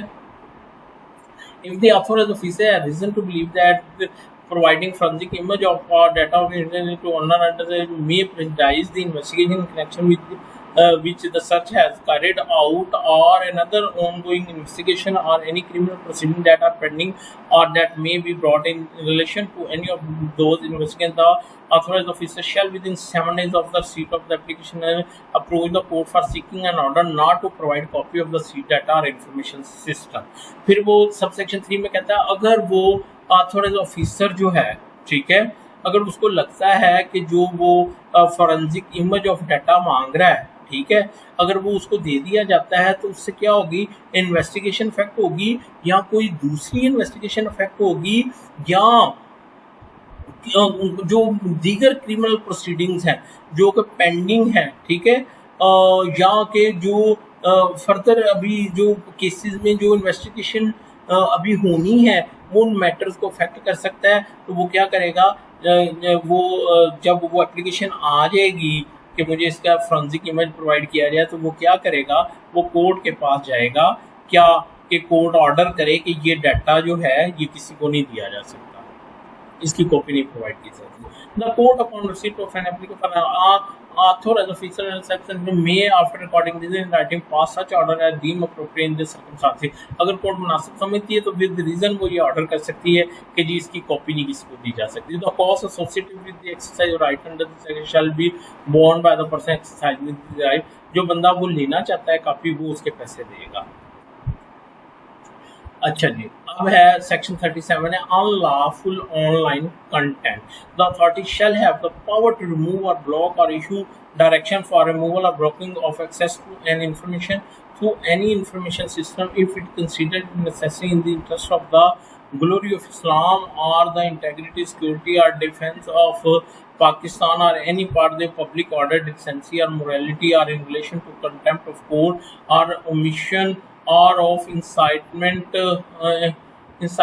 or to an offence under this act। ले जी, ये सेक्शन ये कहता है कि अथॉरिटी के पास ये इख्तियार होगा कि वो किसी भी डाटे को या इंफॉर्मेशन को क्या कर दे, ब्लॉक कर दे, उसको रिमूव कर दे, ठीक है, या उसके बारे में रिमूवल के इंस्ट्रक्शन जारी कर दे। कौन सी इंफॉर्मेशन जो इस्लाम के खिलाफ हो, मुल्क की सालमियत के खिलाफ हो, मुल्क के दफा के खिलाफ हो, ठीक है, या जो इखलाकी तौर पे मुनासिब ना हो, या जिसमें किसी कोर्ट के फर्ज करें ना, एक फेसबुक के ऊपर जो है वो फर्ज करें कि एक सुप्रीम कोर्ट ऑफ पाकिस्तान के खिलाफ एक कंपेन चल रही है, मुआद पड़ा है, ठीक है, या इस्लाम के बारे में के खिलाफ को मुआद पड़ा है, तो वो उसको, या जिससे किसी ऑफेंस को करने के लिए हवा मिलती हो तो उसको भी वो क्या कर सकती है, ब्लॉक कर सकती है। The authority shall, with the approval of the federal government, prescribe rules providing for, among other matters, safeguard, transparent process and effective oversight mechanism for exercise of power under। अच्छा, और ये जो पावर एक्सरसाइज करनी है इसके rules कौन बनाएगा? Federal government बनाएगा, ठीक है। Until such rules are presented, the authority shall exercise power under this act or any other law for the time in force in accordance with the direction issued by the federal government, not inconsistent with the provisions of this act। और जब तक वो rules नहीं बनते तब तक वो SOP के ऊपर चलेंगे, जो कौन जारी करेगा? फेडरल गवर्नमेंट, ठीक है।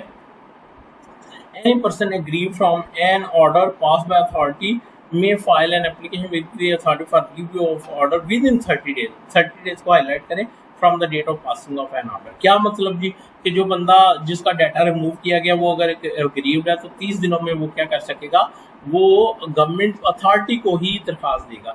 And appeal against decision of authority in review shall lie before the high court within 30 days of the order of the authority is review, ठीक है। और जो अथॉरिटी को उसने रिव्यू किया था सब सेक्शन 4 में, उसके अगेंस्ट वो जो है वो अपील कर सकता है हाई कोर्ट में 30 दिनों के अंदर, ठीक है। Section 38 limitation of liability of service provider. No service provider shall be subject to any civil or criminal liability unless it is established that the service provider had the specific actual knowledge and willful intent to proactively and positively participate and not merely through समझो। Section 38 ये कहता है कि जो एक service provider है ना, मसलन आप ये समझ लें जैसे कंपनी है, जोंग हो गया, ये वो हो गया, ठीक है। ये आगे क्या करते हैं? आगे अपने सब्सक्राइबर्स को ये क्या करते हैं? फैसिलिटी जो है वो प्रोवाइड करते हैं, ठीक है। इसी तरह ये जो है और भी बहुत सारी कंपनीज हैं, ठीक है। तो वो कहता है कि वो जो no service provider shall be subject to any civil or criminal liability. ये नहीं होगा कि लोग उठ के उनके खिलाफ सिविल और क्रिमिनल दावे करें और वो वैसे इन्वेस्टमेंट अपनी निकाल लें और चले जाएं यहाँ से, ठीक है। अच्छा, उसकी एक एक्सेप्शन है, उनके खिलाफ केस नहीं हो सकता civil or criminal unless it is established that the service provider had specific actual knowledge. जब तक ये ना साबित कर दिया जाए कि जो ऑफेंस हुआ है इस एक्ट के तहत, ठीक है, उसको एक्चुअल नॉलेज था and wilful intent to proactively and positive participate. उसको नॉलेज भी था और उसकी विलफुली उसने जो है वो और विलफुली और एक्टिवली उसने क्या किया है? उसमें पार्टिसिपेट किया है। एंड और वो जो उसकी पार्टिसिपेशन थी that not merely through omission और फेलियर टू एक्ट। वो उसकी जो थी वो उसकी ओमिशन या उसके फेलियर का नतीजा नहीं थी, ठीक है। अच्छा जी, एंड देयर बाय फैसिलिटेटेड, और फिर उसने क्या किया? अच्छा, and not merely through omission और फेलियर, यानी उसने एक्टिवली पार्टिसिपेट किया है और वो मेरली उसकी किसी कोई एक्ट करने की फेलियर का नतीजा नहीं था। और फिर उसने वो एक्टिवली नॉलेज के साथ एक्टिवली पार्टिसिपेट करते हुए क्या किया है? फैसिलिटेट किया है, एड यानी वो क्या कहते हैं, वो हेल्प की है, और अबेक्टेड या इंस्टिगेट किया है किसका? The use by any person of any information system, device, data, online platform or communication system maintained, controlled or managed by service provider in connection with a contravention of this act or rules made thereunder or any other law for the time being। तो इसका जो crux है, जो अपने अपने अल्फाज में लिखना है, वो ये है कि जो एक सर्विस प्रोवाइडर है उसके अगेंस्ट कोई सिविल या क्रिमिनल लायबिलिटी नहीं हो सकती मास वाइज सूरत में जब उसको वो नॉलेज के साथ और विलफुल इंटेंशन के साथ और वो एक्टिवली पार्टिसिपेशन के साथ क्या करे? एक्ट करे या फैसिलिटेट करे या अबेक्ट करे या इंस्टिगेट करे किसी आदमी को कोई ऐसा ऑफेंस करने के लिए, कोई ऐसा एक्ट करने के लिए जो इस इस एक्टिंग एज के रूल्स के तहत क्या है, एक ऑफेंस है। Provided eight the burden to prove that a service provider had specific actual knowledge and wilful intent to proactively and positively participate in any act that gave rise to any civil agreement shall be upon the person alleging such fact, and no interim or final order or direction shall be issued with respect to a service provider by any investigation agency or court unless such fact has been proved and determined। और इसका burden किसके ऊपर होगा कि वो ये साबित करे कि उसको एक्चुअल नॉलेज भी था, विलफुल इंटेंट भी थी, और वो पार्टी विलफुल इंटेंट के साथ उसने पार्टिसिपेट भी किया है। तो ये उस बंदे के ऊपर होगा जिसने वो एलिगेशन लगाया है, और जब तक वो इसको साबित नहीं करेगा कोर्ट जो है वो उसको तलब ही नहीं करेगी सर्विस प्रोवाइडर को। ठीक है, for such allegations that such allegation and its proof shall clearly identify with specificity the content, material, or other aspect with respect to which a civil criminal is claimed, including but not limited to the unique identifier such as the account identifier, uniform recourse locator, URL, top level domain, internet protocol access, or other unique identifier, and clearly state the statutory provision and basis of the claim। देखिए वो ये कह रहा है, एक तो ऊपर ये था ना कि बर्डन उस पे होगा, दूसरा ये कह रहा है कि जो वो एलिगेशन है, ठीक है, वो एलिगेशन है, और वो जो उसका एविडेंस देगा वो क्या करे, वो इस चीज को भी वाजे करे कि वो कौन से डाटा था, वो कौन सा मटेरियल था, ठीक है, जिसके बारे में वो सिविल और क्रिमिनल लायबिलिटी उसकी बनती है। ठीक है, और वो जो उसने कंटेंट और मटेरियल जो है जो एक्सप्लेन करने हैं उसमें उसने अब ये कंप्यूटर की टर्म्स हैं, आपको हमने पढ़ा भी था यूनिक आइडेंटिफायर कि जिसके जरिए ओरिजिन एंड डेस्टिनेशन जो है वो डिसाइड होती है कि पता चले कि इन्हीं के इंफॉर्मेशन सिस्टम के थ्रू ये हुआ है। तो उसमें क्या है, but not limited to unique identifiers. ठीक है, और वो जो इंफॉर्मेशन वो वाजे करेगा वो सिर्फ इस हद तक नहीं होगी एज द अकाउंट आइडेंटिफायर। अब ये वो टर्म है यूनिफॉर्म रिसोर्स लोकेटर URL। ठीक है, अब ये आपको एब्रीविएशन आ सकता है पेपर में, अकाउंट आइडेंटिफिकेशन का भी आ सकता है, टॉप लेवल डोमेन का भी आ सकता है, इंटरनेट प्रोटोकॉल IP एड्रेसेस का भी आ सकता है, और अदर यूनिक आइडेंटिफायर। ठीक है, या दूसरी आइडेंटिफायर के हद तक वो जो है वो लिमिटेड नहीं होगा, यानी वो उसको क्लियर करेगा, हर चीज को हर लिहाज से क्या करेगा, क्लियर करेगा। Provided that further that such allegation and its proof shall clearly identify with specifying the content, material, or other aspect with respect to which a civil liability is claimed, including किसको including जिसमें शामिल होगा but not limited, लेकिन limited नहीं है, यानी इसके अलावा भी चीजें शामिल हो सकती हैं। ये तो होंगी, और वो कौन कौन सी चीजें हैं, यूनिक आइडेंटिफायर की बात हो रही है, और अदर यूनिक आइडेंटिफायर। तो ये जितने भी उसने दिए हैं ये आइडेंटिफायर है, ये क्या, जहां से पता चलता है कि डाटा कहाँ से चला है। ठीक है, फिर वो और क्या करेगा, एक तो वो यूनिक आइडेंटिफायर देगा, फिर इसके अलावा वो क्या करेगा, and clearly state the statutory provision and bases of the claim. फिर वो कानून के वो हवाला जात भी लिखेगा जिसके तहत वो समझता है कि क्रिमिनल और सिविल लायबिलिटी जो है वो बनती है। No service provider shall under any circumstance be liable under this rules made there and other law for maintaining and making available the provision of this service in good faith। अच्छा, subsection 2 ये कहता है कि अगर उन्होंने in good faith अपनी services provide की हैं तो फिर अगर उन सर्विसेज का गलत इस्तेमाल हो जाता है तो फिर उसका वो जो है उसके वो जिम्मेदार नहीं होंगे। No service provided shall under any circumstances be liable under this act rules made thereunder and under other law for किस चीज के लिए, maintaining and making available to the provisions of their services in good faith। जो वो अपनी services provide कर रहे हैं उससे रिलेटेड जो है वो किसी भी जो है कि किसी भी उनके अगर वो उनकी सर्विसेज उन्होंने इन गुड फेथ जो सर्विसेज दी हैं उससे इस एक्ट या रूल्स के अंडर कोई अगर कोई ऑफेंस हुआ है तो वो सर्विस प्रोवाइडर को बिल्कुल नहीं पूछा जाएगा उसके बारे में।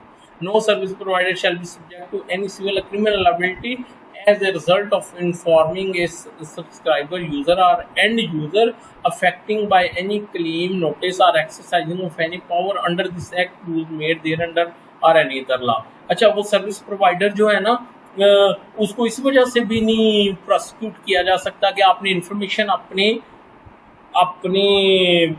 एंड यूजर्स को दी है, ठीक है, या आपने वो जिनसे आप बेनिफिट उठा रहे हैं उनको आपने दी है, ठीक है, वो उनको किसी क्लेम के बारे में नोटिस या किसी पावर, ठीक है, and user affected by any claim, notice और exercise of any power under this act.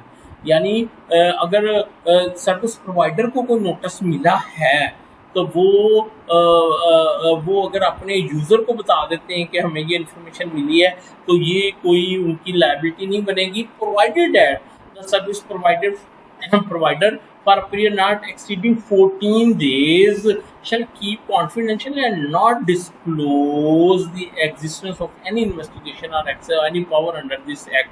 अलबत्ता 14 दिन तक वो खामोशी इख्तियार करेंगे।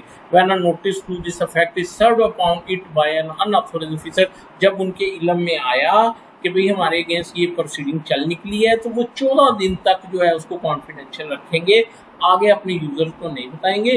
विच period of confidence may be extended beyond 14 days on an application by the authoriser, the court authorises an extension for further specific period upon being settled that reasonable cause for such extension. और उस 14 दिन को कौन extend कर सकता है? Court कर सकता है, ठीक है। No service provider shall be liable under the rule made thereunder any other law for the disclosure of any data or information that the service provider discloses only to the extent of provision of this act। अच्छा, ये section 4 क्या कह रहा है कि जो service provider है वो इस एक्ट के तहत वो लायबल नहीं होगा अगर वो कोई ऐसी इंफॉर्मेशन पब्लिक करते हैं जो कि रूटीन में उनको उसकी इजाज़त होती है। यानी वो अगर कोई डाटा जो कि वो कर सकते हैं उसको पब्लिश कर सकते हैं, वो कर रहे हैं, तो अगर उन्होंने डिस्क्लोजर कर दिया है तो वो सिर्फ इस वजह से लायबल नहीं हो जाएंगे कि इस एक्ट के तहत जो है वो उसको नहीं कर सकते थे, पब्लिश नहीं कर सकते थे, अनलेस कि उनका उस पर नॉलेज हो। No service provider shall be liable under this act rule made there any law for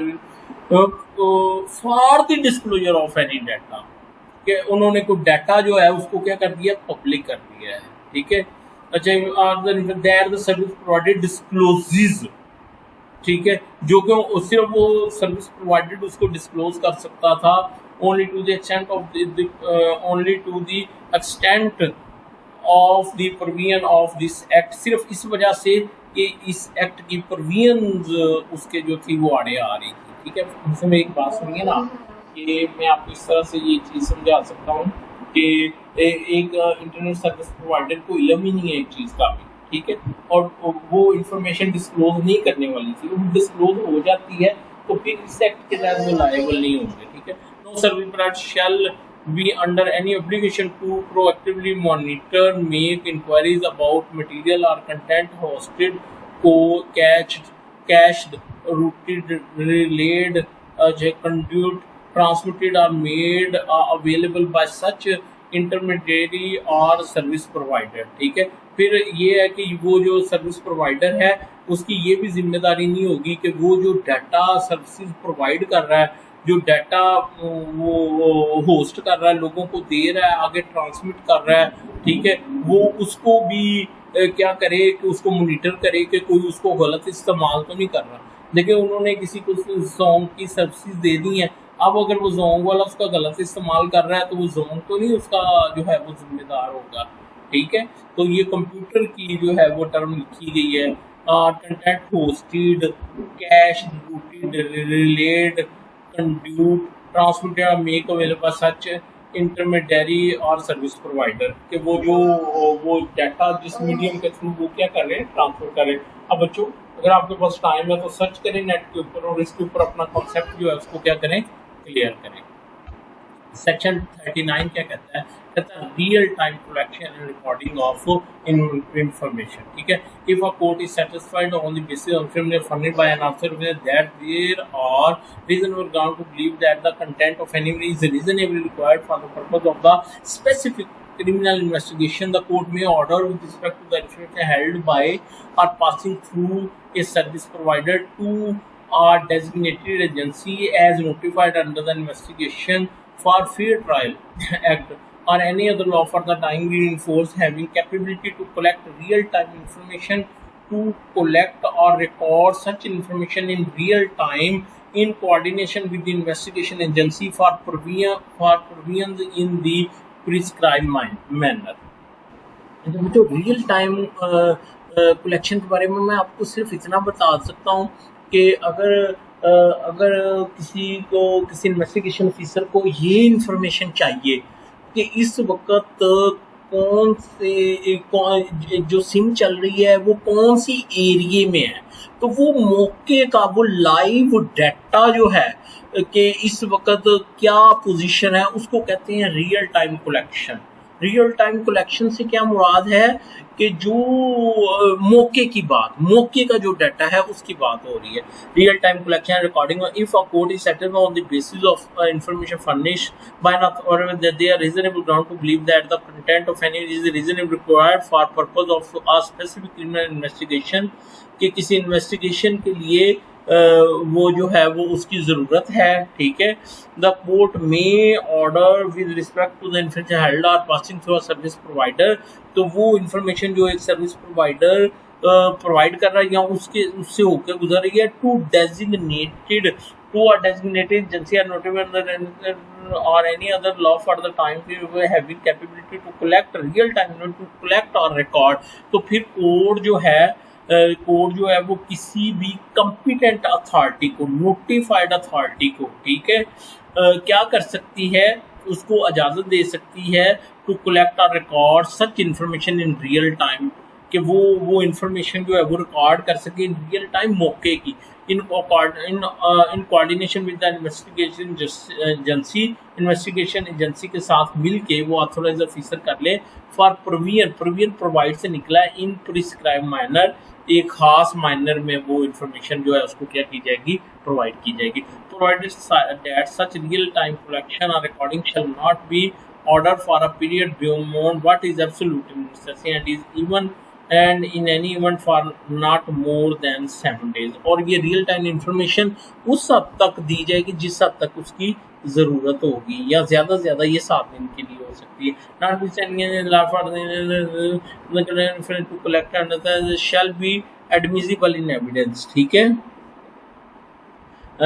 ये जो रियल टाइम कलेक्शन होगी ये एडमिसिबल एविडेंस होगा। ठीक है, एडमिसिबल से क्या मुराद है कि बेसिक यही समझा जाएगा कि वो रियल टाइम डाटा एग्जिस्ट करता है अनलेस के उसको जो है वो क्या किया जाए, रिबट किया जाए। ठीक है, सॉरी, यानी वो जो इन्फॉर्मेशन है उसको एज एविडेंस जो है वो ट्रीट किया जा सकता है, admissible in evidence. The period of real time collection recording may be extended beyond 7 days if on application court से। अच्छा, कोर्ट के एप्लीकेशन के ऊपर कोर्ट जो है वो रियल टाइम कलेक्शन की जो उसका जो पीरियड है कलेक्शन के लिए उसको क्या कर सकती है, एक्सटेंड कर सकती है। The court may also require the designated agency to keep confidential the fact of the execution of any power provided for in this section and any information related to it। और court क्या कर सकती है कि वो जो agency है उसको कह सकती है कि आप ये जो डाटा, रियल टाइम डाटा जो ले रहे हैं, ठीक है, इसको क्या करें, आप इसको कॉन्फिडेंशियल रखें। ठीक है, अच्छा जी, the application under subsection 1 shall in addition to the substantive grounds and reasons also. ठीक है, अब ये जो एप्लीकेशन अंडर सेक्शन 1 ठीक है, और सब सेक्शन 2 के तहत जो आई थी, ठीक है, 1 के तहत क्या था, real time collection of data के लिए था। ठीक है, और 2 के लिए क्या था कि वो एविडेंस में एडमिसिबल होगी, पेश की जा सकती है। ठीक है, तो वो क्या कह रहा है, वो कह रहा है the application under section 1 shall be in addition to the substantial grounds and reasons. और वो कह रहा है कि वो जो सेक्शन 1 एंड 2 के तहत जो एप्लीकेशन आएगी वो अदर ग्राउंड्स के अलावा होंगी। वो कौन सी अदर ग्राउंड्स हैं? अच्छा, सब सेक्शन 5 की ये कह रहा है कि अगर सेक्शन 1 एंड 2 के तहत रियल टाइम कलेक्शन चाहिए, डाटा चाहिए, तो उसकी जो ग्राउंड्स होंगी उन ग्राउंड्स में ये ग्राउंड्स भी शामिल होंगी क्या? रीजन बताओ क्या? why it is believed that the data sought will be available with the person in control of an information system, कि वो ये बताए कि कैसे इस बात पे यकीन किया जाए कि वो जो बंदा है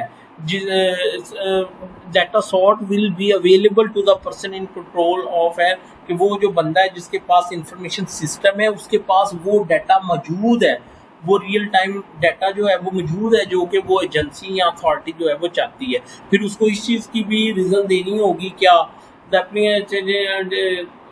क्या identify and explain specificity the type of information likely to be found on such information system।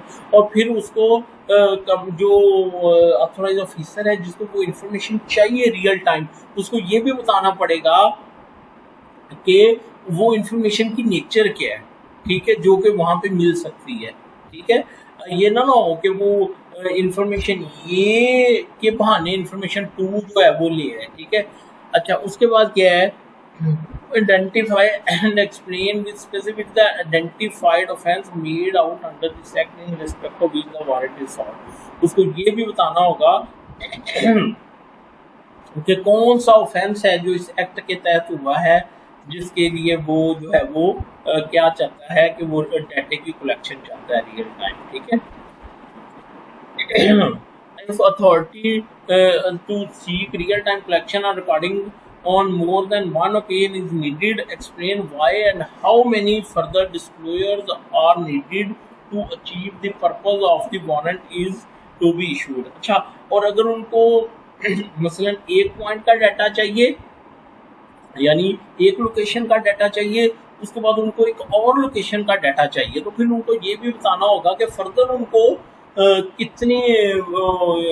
कितने इवेंट्स या कितने ओकेजन्स के लिए उनको डाटा जो है वो चाहिए। ठीक है, specify what measures shall be taken to prepare and ensure that real time collection and recording is carried out while maintaining the privacy or other user।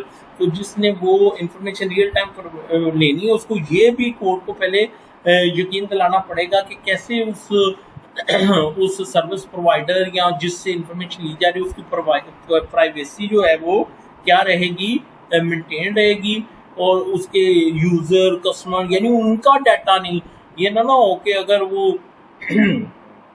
Real time के दौरान वो क्या करें कि वो यूजर्स जो कि डिस्प्यूटेड भी नहीं है उनका डाटा भी जो है वो लीक हो जाए। ठीक है, अच्छा जी, customer and third party and without disclosure any person not part of the investigation. और फिर उनको इस चीज़ का भी रियल टाइम कलेक्शन से पहले उनको यकीन दिलाना होगा कि वो लोग जो इन्वेस्टिगेशन का हिस्सा नहीं है उनकी इंफॉर्मेशन जो है वो लीक नहीं होगी। फिर उसको और क्या करना होगा? explain why the investigation may be frustrated or seriously preside unless the real time collection or recording is permitted। उसको ये भी बताना होगा कि वो जो रियल टाइम कलेक्शन चाह रहा है वो इन्वेस्टिगेशन को कैसे अफेक्ट कर सकती है अगर ना प्रोवाइड की जाए। ये भी बताना होगा why to achieve the purpose for which the warrant is being applied real time collection or recording by the purpose in control is necessary। ये भी बताना होगा कि किस तरह से जो वारंट का पर्पस है उसको अप्लाई करने के लिए रियल टाइम कलेक्शन जो डाटा है उसकी जो है वो ज़रूरत है। मसलन देखिए ना, एक शख्स का घर है, उसका एड्रेस मौजूद है, तो वहाँ पे डायरेक्ट एजेंसी जा सकती है। फिर रियल टाइम कलेक्शन डाटे की ज़रूरत क्या है? सेक्शन 40 है forensic library. The federal government shall establish और designate a forensic laboratory independent of the investigation to provide expert opinion before the court or for the benefit of the investigation in relation to the electronic evidence collected for the purpose of investigation and prosecution of offence under this act। लेकिन federal government जो है वो क्या करेगी? एक forensic laboratory भी कायम करेगी जो क्या किया करेगी? एक्सपर्ट ओपिनियन प्रोवाइड किया करेगी कोर्ट को, ठीक है, या इन्वेस्टिगेशन ऑफिसर जो है एजेंसी उसकी हेल्प के लिए होगी, ठीक है। और वो फोरेंसिक लेबोरेटरी किस चीज़ के बारे में होगी, इलेक्ट्रॉनिक एविडेंस के बारे में, collected for the purpose of जो कि इन्वेस्टिगेशन और प्रोसिक्यूशन के लिए जो है वो क्या किया गया उस इलेक्ट्रॉनिक एविडेंस के बारे में क्या कोर्ट करेगी, एक लेबोरेटरी एस्टेब्लिश करेगी, ठीक है, ताकि एक्सपर्ट ओपिनियन दिया जा सके। अच्छा जी, कॉन्फिडेंशियलिटी इंफॉर्मेशन नॉट इम्यूनिटी छूट granted under any other law for the time being for any person including a service provider while providing service under the terms of lawful contract or otherwise in accordance with the law or an unauthorized officer who has secured access to any material or data containing personal information about another person and discloses such a material of to any other person except where required by the law without the consent of the person concerned or in breach of lawful contract with the intent to cause or knowing that he is likely to cause harm, wrongfully loss or gain to any person shall be punished with interest which may extend to 3 or 5 years। ये बड़ा easy है, ये कह रहा है कि जो service provider है उनके पास तो सारी इंफॉर्मेशन है किसी यूज़र की, तो वो उसको एक्सेस भी कर सकते हैं, लेकिन वो कहते हैं अगर वो ऐसे करेंगे या उसकी इंफॉर्मेशन को डिस्क्लोज करेंगे किसी एंड यूज़र की जो उनके हैं सब्सक्राइबर्स हैं, तो उस सूरत में वो क्या होगा, वो एक ऑफेंस होगा, ठीक है। दोबारा पढ़ता हूँ, not with standing immunity granted under any other law for any person including a service provider while providing services under the term of lawful contract or otherwise in accordance with the law or authorized officer who has secured access to any material or data containing person about other person discloses such material to any other person, ठीक है। जो कि ये क्या करे, इसको इस confidential information को क्या करे, डिस्क्लोज करे, एक्सेप्ट व्हेन रिक्वायर्ड, अलबत्ता जब लॉ कहे कि डिस्क्लोज कर दो, without the consent of the person concern, उस बंदे की इजाजत के बगैर, ठीक है।